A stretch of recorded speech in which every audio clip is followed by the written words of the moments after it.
여호와 샬롬, 오늘은 양육하신다 이런 키워드를 가지고 말씀을 전달하도록 하겠습니다.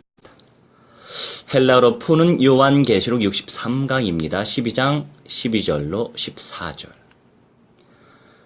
그러므로 하늘과 그 가운데에 거하는 자들은 즐거워하라. 그러나 땅과 바다는 화 있을진저.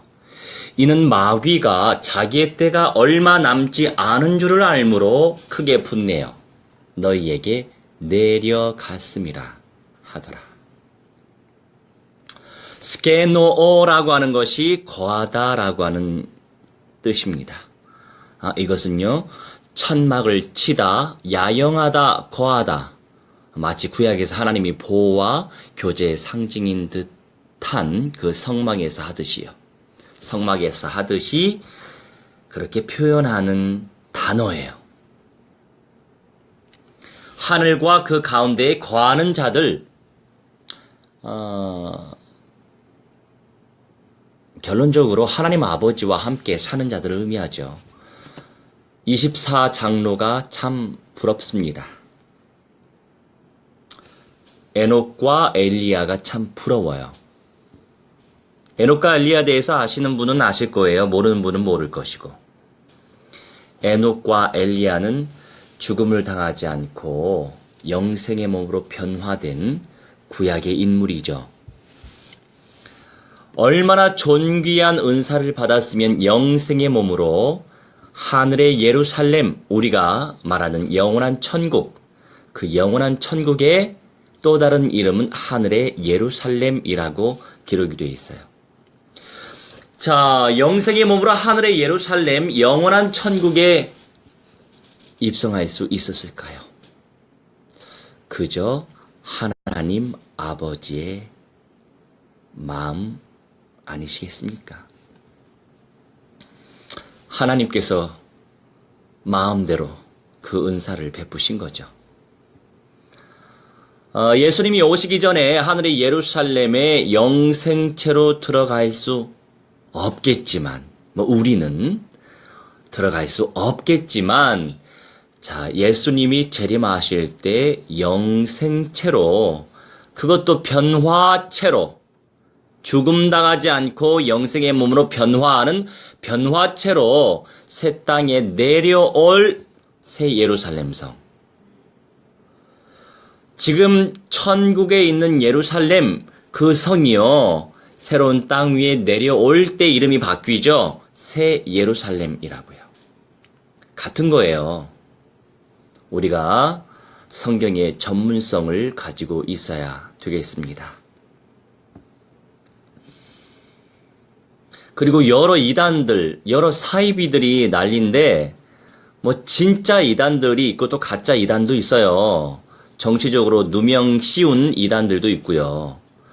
제가 말하는 진짜 이단들. 아니, 예수님께서는 세계 모든 만민이 예수님이 재림하실 때 가시적으로 다 볼 수 있단 말입니다. 예수님은 영으로 오시는 분도 아니에요. 부활체, 부활하신 영원한 생명을 누리고 있는 그 몸, 영체도 아니고요. 영생체란 말입니다. 모든 만민이 동시다발적으로 재림하실 예수님을 본다고요. 이 말씀을 알고 있어야 됩니다. 그래서 말씀의 지식이 없으면 사탄과 이단의 영, 적그리스도의 영, 짐승의 영, 음료의 영, 이 온갖 잡다한 영들에 속게 되죠. 예수님은 전 지구적 모든 세계 만민이 예수님의 재림을 볼 수 있어요. 본 사람 아무도 없죠? 그럼 예수님이 오신 게 아니죠. 이 부분에 대한 정확한 성경적 지식을 가지고 계시기 바랍니다. 디모스라고 하는 것이 이제 분을 내다. 아까 그 마귀가 자기의 때가 얼마 남지 않은 줄을 알므로 크게 분내다. 그래서 너희에게 내려갔다. 땅과 바다에 살고 있는 사람들에게 내려갔다. 이 분이라고 하는 것은 욕정, 경노, 격분을 의미하거든요. 그 정도로 사탄과 악령들이 발악한다. 이렇게 이해하면 되겠어요. 카타바이노가 내려가다, 아래로 떨어지다 이런 개념인데 지금도 여전히 발악하고 있지 않습니까? 적그리스도도 짐승도 음녀도 다 미혹의 때가 미혹시키기 위해 존재하는 영들이에요. 그 미혹의 영들에게 잡히고 속으면 어떻게 남은 자의 은사와 이기는 자의 은사를 얻을 수 있겠습니까? 그런데 이 은사를 누릴 사람만 누리게끔 하시는 것이 또 하나님의 작품이에요. 그래서 누릴 사람만 또 마지막 시대의 언약을 깨닫고 가치 있게 생각하고 침노하면서 쟁취하고자 소망도 하고 간구하는 겁니다. 그것도 하나님 마음대로. 하나님의 은사가 주어지면 마지막 시대를 언약적 믿음으로 승리할 수 있는 거죠. 부끄럽게 마지막 부활에 참여할 사람들은 대부분 다 속아요.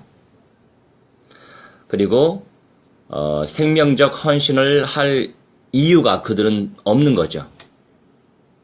마지막 부활에 참여한 것마저도 마지막 부활에 참여하는 것만 생각해도 감사한 일이죠. 그들 입장에서는. 네, 저는 그렇지 않습니다. 저는 둘째 부활, 마지막 부활이라는 부끄러운 구원의 완성도 바라지 않아요. 무슨 말이냐?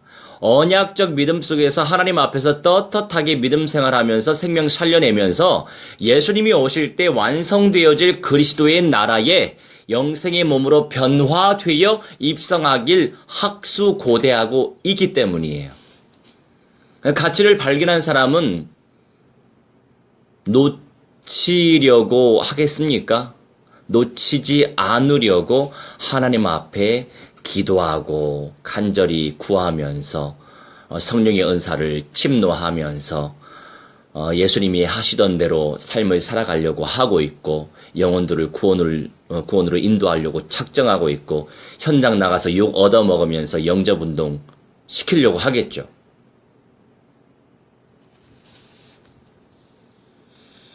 (13절) 용이 자기가 땅으로 내쫓긴 것을 보고 남자를 낳은 여자를 박해하는지라.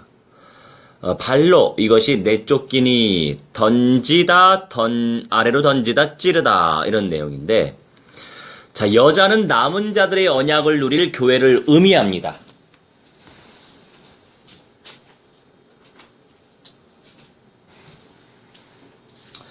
그렇다면 남자는 누구를 뜻할까요? 만왕의 왕 우리 주 예수 그리스도를 의미하죠. 자, 여기서 여자와 남자는 뗄래야 뗄 수 없는 존재들이에요. 물론 계시록에 나와 있는 여자가 또 똑같은 여자가 또 아니에요. 그래서 우리가 성경적인 우선 기본적으로 지식의 말씀에 은사가 있어야 됩니다. 지식의 말씀에 은사가 쌓여지면 또 성령께서 더 은사를 부어주시면 지혜의 말씀의 은사 속에서 하나님의 뜻을 또 제대로 발견할 수 있죠. 모든 사람이 똑같은 은사를 다 누릴 수 없는 겁니다. 모든 사람이 또 동일하게 다 깨달을 수 있는 것만은 아닌 거예요. 어떤 분은 철저하게 천년왕국이 없다. 그리고 새하늘과 새 땅, 이것이 천년왕국이 아니다. 이렇게 그분이 믿는 건지 그냥 참고하는 건지 잘 모르겠지만, 자, 그러면 첫째 부활이 왜 있고, 변화라고 하는 것이 왜 있고, 마지막에 심판 이후에 마지막에 부활에 참여할 사람들은 왜 있는 건지 저는 질문을 드리고 싶어요. 제가 말씀드리고자 하는 궁극적인 의미는 뭐냐? 사람마다 다 하나님이 부여해 주시는 분복이 따로 있기 때문에 모든 사람들이 다 좋은 것을 좋은 것으로 자기 것으로 삼을 수만은 없다 이겁니다.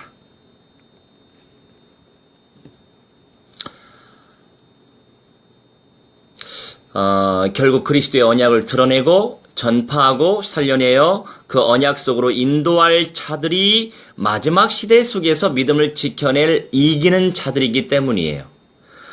그리고 저는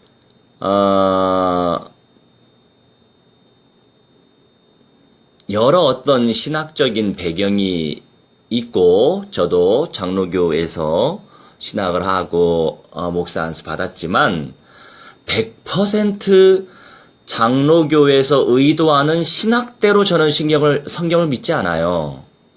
어떤 주의적으로 믿으려고 애를 쓰지도 않습니다. 물론 토대는 있겠죠.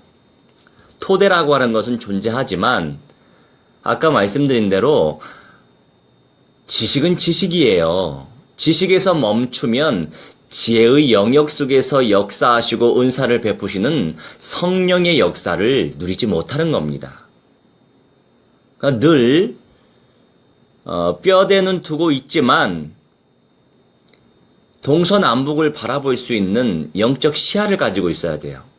너무 지식에 잡혀 있으면 오로지 지식주의자가 됩니다. 지식주의자는 미안하지만 생명력이 없어요. 그리고 현장에서 영접운동도 펼치지 못합니다.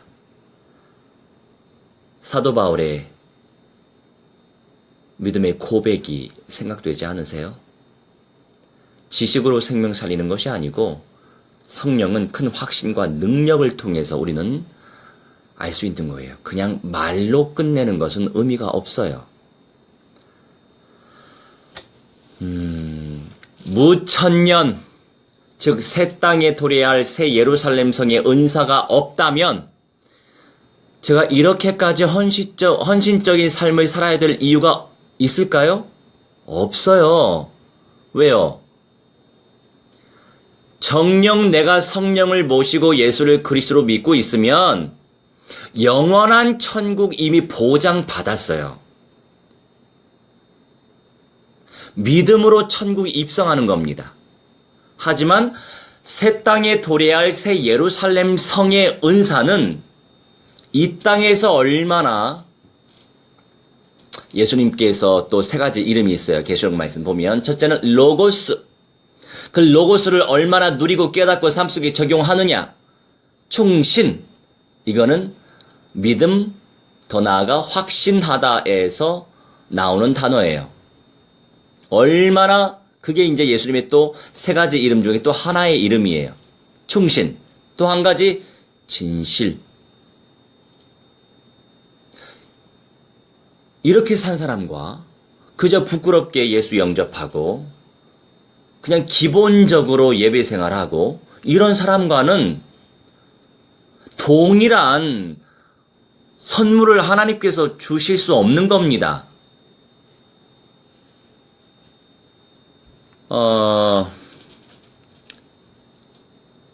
마태복음서에 이런 내용이 있어요. 베드로가 아주 천국을 침노하는 자였는데 예수님께 이렇게 묻죠.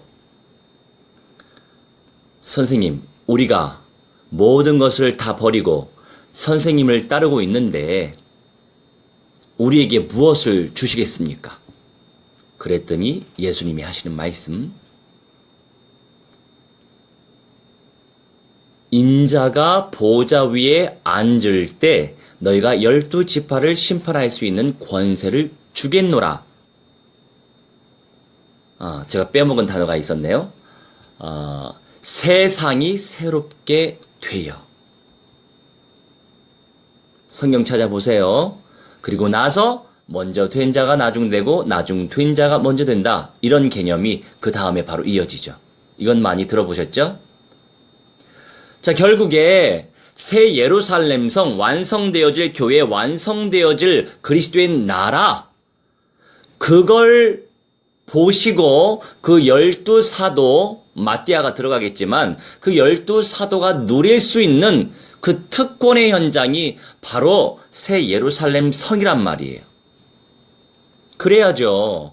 아니 뭐 부끄럽게 진짜 예수 믿고 그냥 헌신의 삶도 안 살고 그냥 뭐 기본적으로 살고 간 사람하고 정말 그 가치 발견하고 언약이 발견되고 어떻게 하면 주님을 위해 살아갈 것인가, 어떻게 하면 생명 살릴 것인가, 삶 속에서 생명적 헌신을 한 사람하고 동일한 선물을 주시면 안 되는 거예요.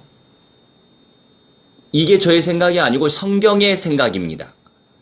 그러니 12사도들이 그런 응답을 누릴 예정이란 말이에요. 무천년을 믿는지 참고하는지 뭐 하는지 모르겠지만 무천년대로 믿으면 당연히 마지막 부활에 참여하겠지요. 영원한 천국에는 입성하겠지요. 하지만 믿음이 없기 때문에 새 땅에 도래할 새 예루살렘 성의 은사는 누릴 수 없습니다. 왜요? 믿음으로 가니까. 믿음으로 누릴 수 있으니까. 심는 대로 거두기 마련입니다. 안타깝지만 그런 분들이 주변에 많아서 안타깝지만 어떻게 하겠습니까? 그게 그 시간표에 주님이 주신 분량의 복이에요. 자, 히브리서에 이런 믿음장이 있잖아요. 어떤 여인들은, 초대교회 여인들은 더 나은 부활을 소망하여서 구차히 풀려나지 않으려 했다는 말씀 혹시 기억나실까요? 성경을 좀 깊이 읽고 묵상한 분들은 알 것입니다.